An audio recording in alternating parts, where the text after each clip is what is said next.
Welcome to ProfRomi series, Making the Point, Unlocking Madness Behind Methods.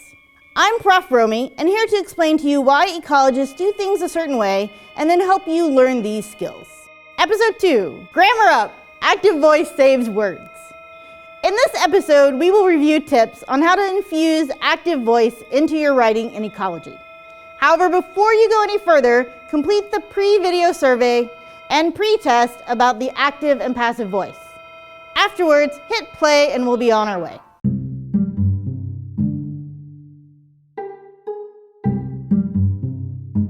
I often tell my students that I have both an undergraduate major in biology as well as one in English. Students often seem surprised, as if these two subjects never connect. To students, science professors that care about grammar obviously suffer from madness, or they're just nitpicky for the fun of it. So, how do you know what's important? After all, you did not sign up for English class, right?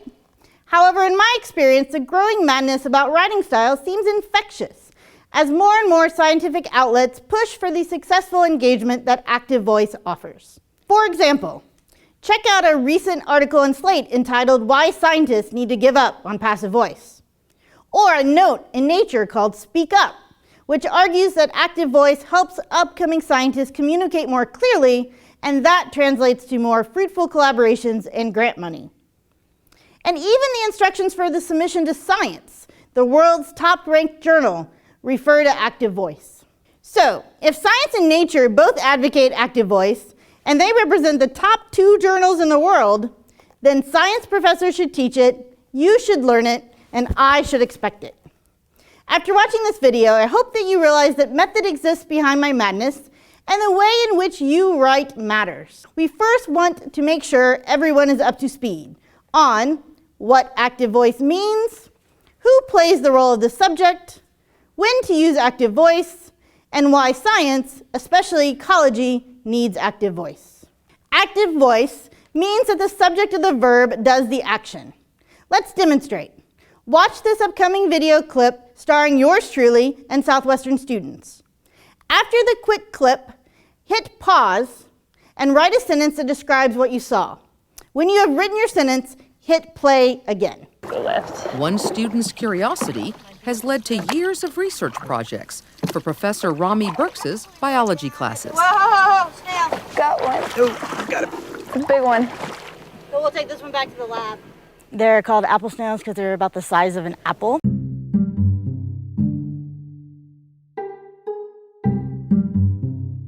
Which one of these sentences best describes what you wrote?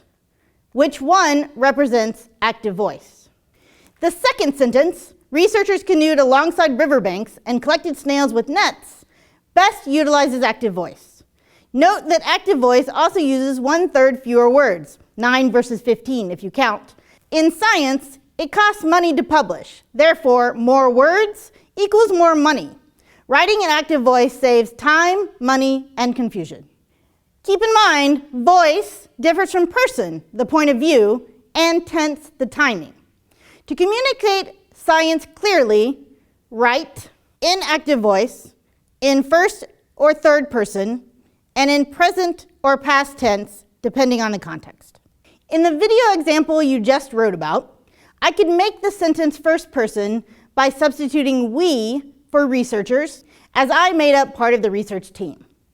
Because this action happened many years ago, we needed to use the past tense, in this case, collected and canoed. Now that you've looked at one example, let me give you a couple other hints. Use of active voice with present tense usually occurs in the introduction. For example, non-native species threaten biodiversity. Or in a discussion section with current thoughts. We argue, we speculate, we recommend. The rest of scientific writing uses past tense. Now that you understand what active voice means and how it works with person and tense, let's highlight when to use active voice. Number 1, you know the subject of the action. Number 2, you seek to connect the subject with the action. Number 3, you wish to boost clarity and understanding from your readers. Number 4, you need to save words. And remember, words cost money. Number 5, you want to increase your chances of getting published or getting funded. Given these reasons, I recommend using active voice almost all of the time. The arguments against transitioning science to active voice refer to the implication that active voice might alter objectivity in science. Objectivity advocates the principle that scientists must be disconnected from their work to eliminate bias. Let me let you in on a little secret. Scientists actually do science. Scientists are human, and science does not happen in a vacuum. Thus, using words to distance ourselves from the science only uses more words. It does not alter the objectivity of the study, but simply states what happened. To make the point even more clear, you might ask yourself why science needs active voice. The public responds better to stories about science than they do to simple scientific facts. In addition, readers find active voice easier, active voice reduces ambiguity and confusion, and active voice emphasizes authors' responsibility for their work and conclusions. Holding students responsible for writing an active voice does not constitute madness on my part, but a strategic choice. Good writing tells a good story. Active voice creates better storytelling.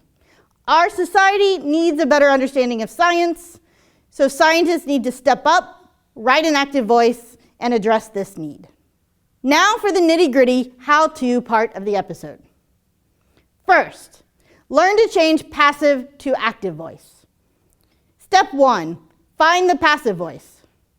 Step 2, ask yourself who did the action.